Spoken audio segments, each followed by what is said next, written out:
সকাল সকাল পুজো করে ঠাকুরকে খেতে দিয়ে দিলাম।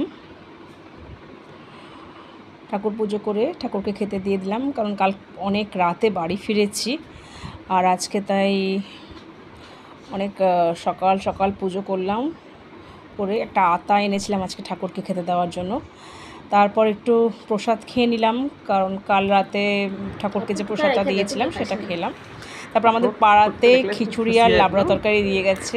খিচুড়ি আর লাবড়া তরকারিটা এতটাই ভালো হয়েছে খেতে যে আমি আর মাছ মাংস ভুলে গেছি। তারপর আমি একটু পেঁয়াজি ভেজেছিলাম, আজকে আমাদের গাছে প্রচুর কুমড়ো ফুল হয় সেটা দিয়ে।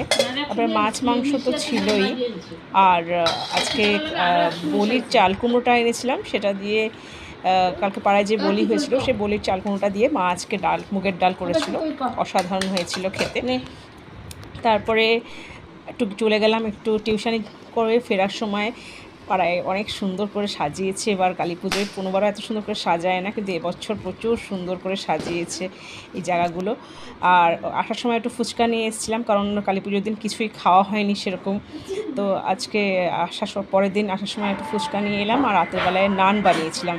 আমার ছেলে নান খেতে ভীষণ পছন্দ করে, একেবারে নান খাওয়ার জন্য উঠে পড়ে লেগেছিলো, মা বানাও মা বানাও। বললাম ঠিক আছে। এটা একটা দৃশ্য দেখুন, কতগুলো কুকুর মায়ের দুধ খাচ্ছে। দেখে ভিডিওটা আমি তুলে নিলাম, এত ভালো লাগলো। কুকুর এতগুলো বাচ্চা দেখুন কীভাবে মায়ের দুধ খাচ্ছে।